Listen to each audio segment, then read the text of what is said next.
So here we are at Steve's garage working on his 68 Chevelle. And the problem with this thing is, this is his dream car. It's a beautiful car. And you know, it sounds like a hot rod. It looks... my dream car. Oh, okay. 57 Bel Air, but... you can't interrupt the interview, okay? Because they don't need to know that. This is Steve's dream car. He don't know it yet because it doesn't run right yet. But here's the deal. 68 Chevelle. And the problem is, it won't get out of its own way. It won't spin the tires. And for a classic muscle car, that's a no-go. By the way, the power plant, 307. Smog inhibited, basically. This was during the smog era. And they gave it no horsepower. Like 100 and, I think it was 14-ish. Something like that, stock. It's got a 4-barrel on it and a Performer Edelbrock. But guess what? It still won't get out of its own way. So, Steve looked into all his options and we've decided to make power out of this 307. We're going to show you how to do that.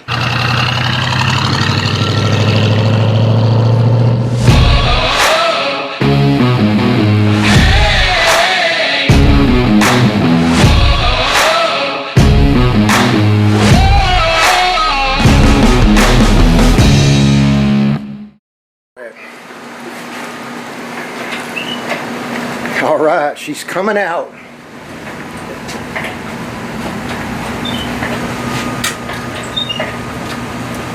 Are we clear of everything over there? Yeah. Okay. Yeah, we're good. Labels. Bring her on up.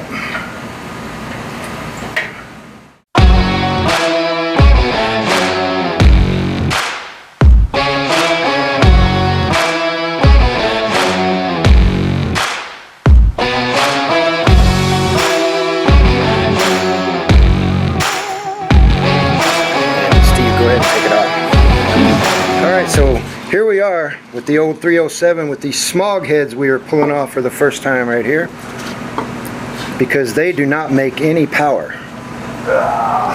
And take a look at that. Yeah, it's got a lot of rust in there. Got to clean out that. Turn it over. Well, you can't. No, I don't want to turn it. Go over there on the cardboard so we can see the underside. Can we see the underside? Okay. Yeah, there we go. Valves. That's fine. Those valves look bigger than I expected. But we know they ain't making no power because we drove in it. Alright, so we got this thing over. And I don't know if you guys can see that right there. See those dings on the top of this piston? Every single one on this side, the passenger side, have dings on them. So there was some kind of piece of metal got loose down in here and was bouncing around the cylinders.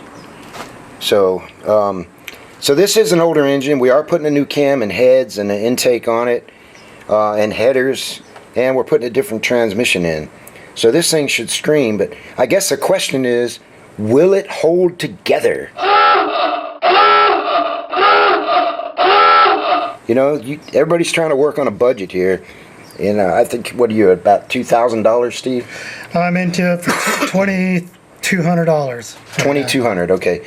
But it's basically the whole top end. We got new lifters, a cam, heads, Vortec heads. Then we got the intake. And we got headers. And, of course, timing chain, gears and all that, and the chain, the whole deal. So we got all that, and you know, the gaskets and everything else that goes with it. So essentially the whole top end of this is going to be rebuilt, and it's going to have headers. So we should get probably close to 300 horsepower out of this 307. We'll find out, but I did want you to see this. That's not anything catastrophic. It's not going to hurt us, but we can tell that the life of this engine, somebody did not treat her right. It's not range. This thing was not blowing oil out or anything like that. When it was running good. And there is scarring on a cylinder on this side, which you can't really see it. Can you get that light right there? Oh, yeah, it's right there. See that line right there? And what had happened, this is what happens when you have an engine that's been sitting for a long time and it's locked up and the rings are stuck to the side, and you just throw the starter on and twist her over. That's what happens. It scars that because that ring was stuck and they forced it and it just made a scar on it. It's not really deep or anything, and it's not blowing oil out of the cylinder, which is good.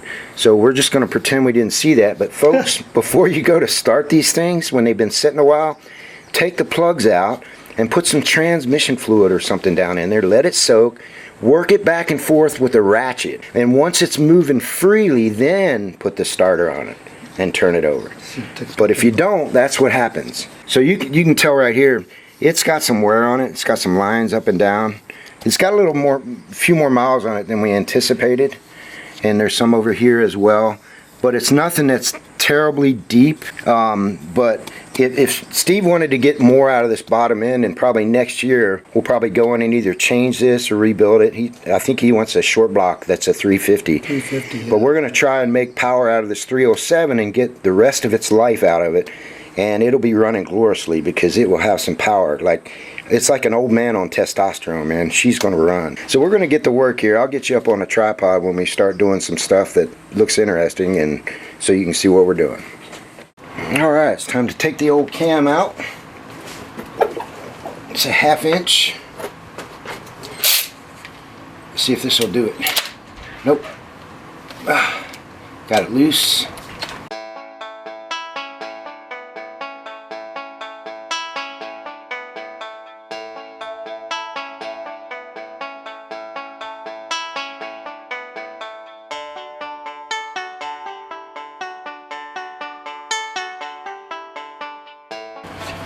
So now, when we put this back on, you just line your 2 dots up.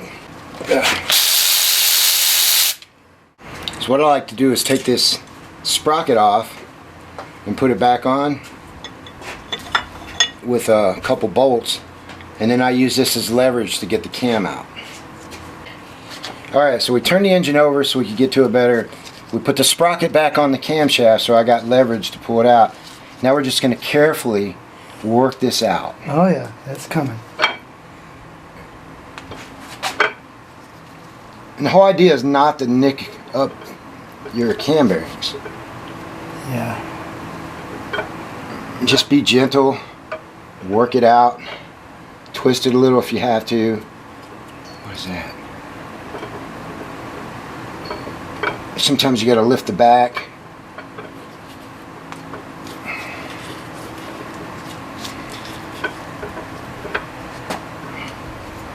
Just work it out.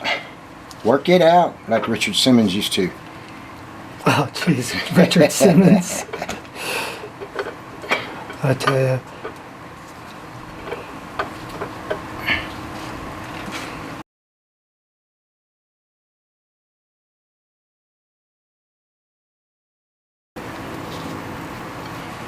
Alright. Take a look at that puppy. Not a whole lot we can tell without a micrometer, but none of them are flat, so everything was working like it should have, so that's good. We'll get the assembly lube and the new cam and stick it. Alright, we're ready to lube her up and put her in.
So we got the new cam installed, and now we gotta pull that gear off.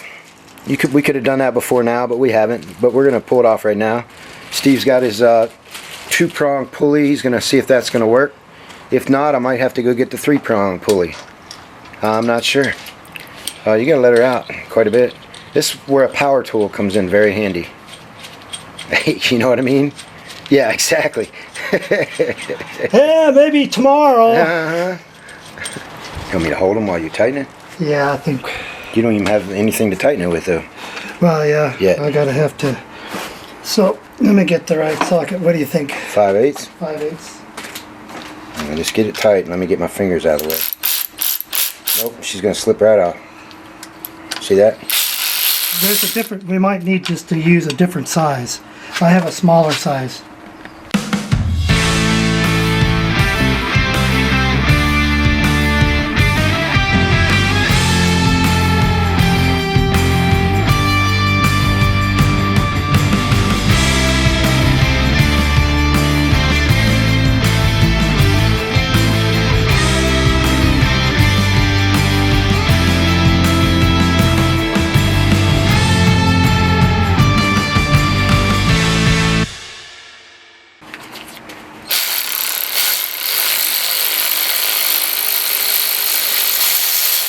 Right. Got a boy.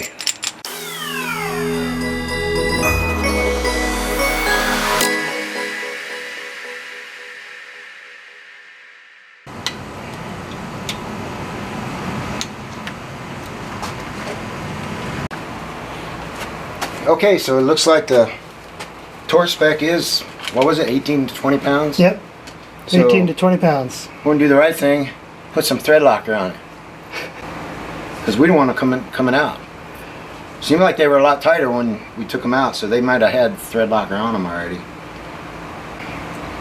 Put all of it on there. Make sure she locks. Put this on 20.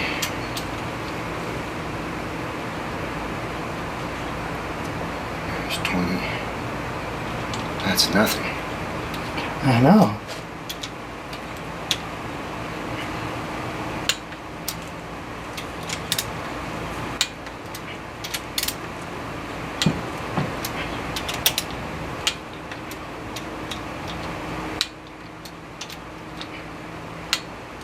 Is there any way you can turn it now? What we want to see is if this chain is hitting anywhere. Because Okay. with these double ones, they have sometimes they rub. Right. We got to make sure that it doesn't. Okay.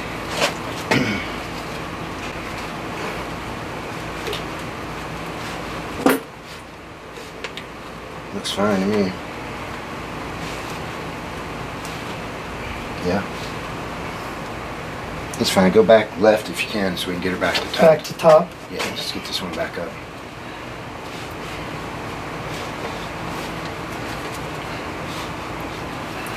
Getting close. Getting close. A little more. A little more. A little more. Whoop, too far, too far. Right there. So today we're back at Steve's and we're gonna put the heads on today. But what we're doing right now is lubing the cam lobes. This is quite an effective way to do it, especially when you forgot to lube them when you put it in. What actually happened was I put the cam in and I lubed where the bearings touch it, but I didn't lube the lobes.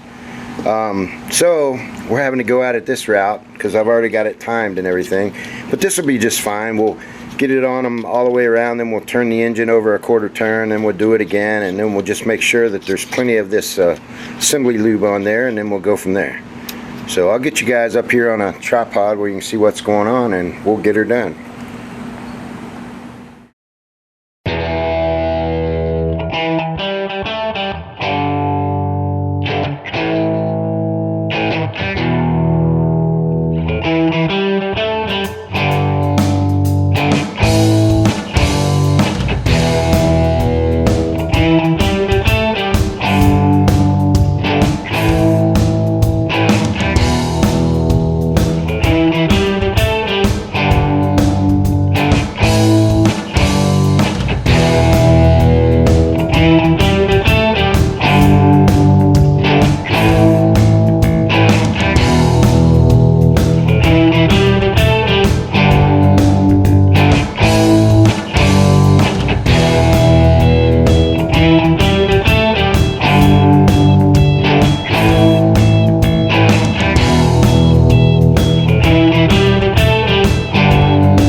Alright, so before we put the heads on, we want to chase all the bolts.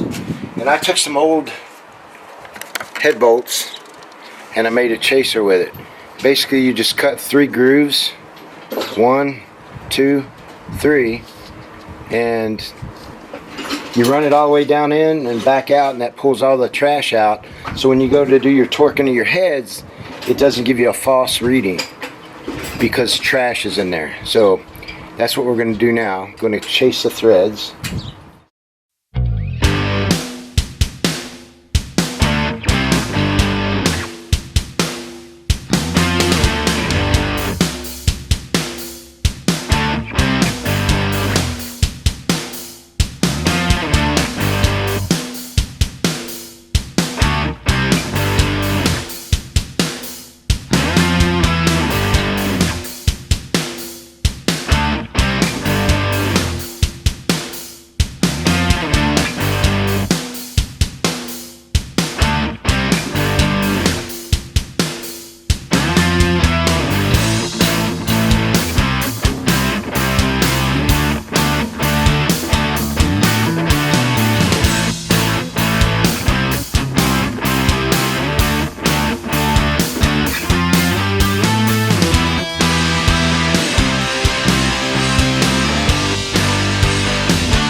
Alright, now it's time to clean the surfaces off with brake clean and put our heads on. So that's what we're about to do.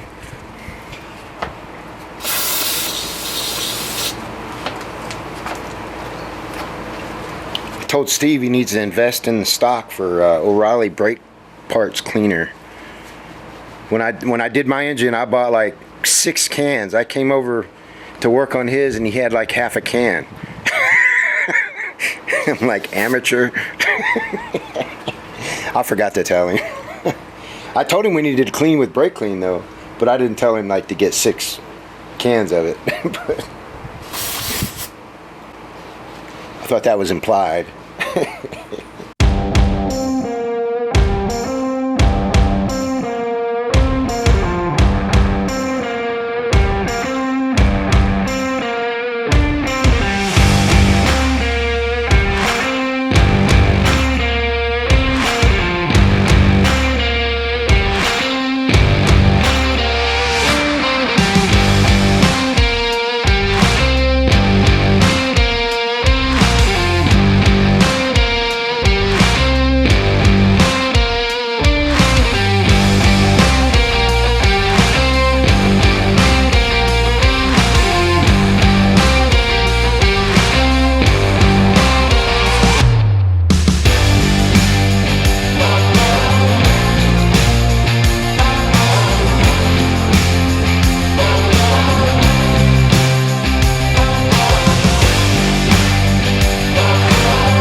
Twitch your proper thread, accurate torque readings, all thread chasing. Yep, got it. Clean and spec. Position the camphor side of the washer on the bolt so it faces the bolt head. Yeah. But here's what these are. These shorter ones of the longer ones go right here and right here. Okay. And you notice how the rest of these are up higher? Right. Those are the longer ones. So we have 4 short ones and the So rest yeah, are going to be long. 2 for each side. Yeah. And then we have these, which all go along the bottom.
So what are your thoughts on once we took the engine apart, realizing that it had quite a bit more miles than we thought?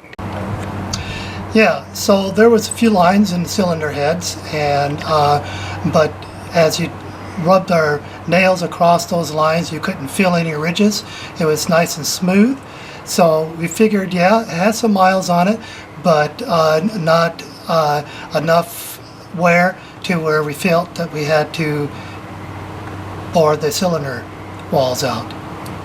And so I think we're going to get a good 30, maybe 40,000 more miles out of this engine. Alright, so 65 is our final. We're going to start off with 30.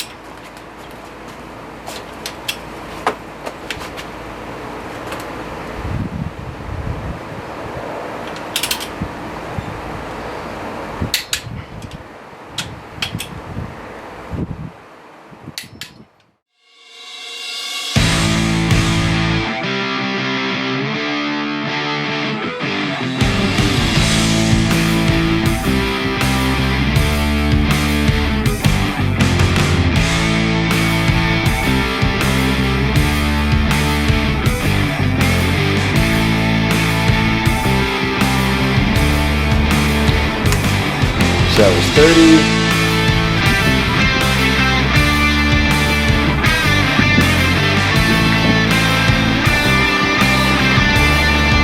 50.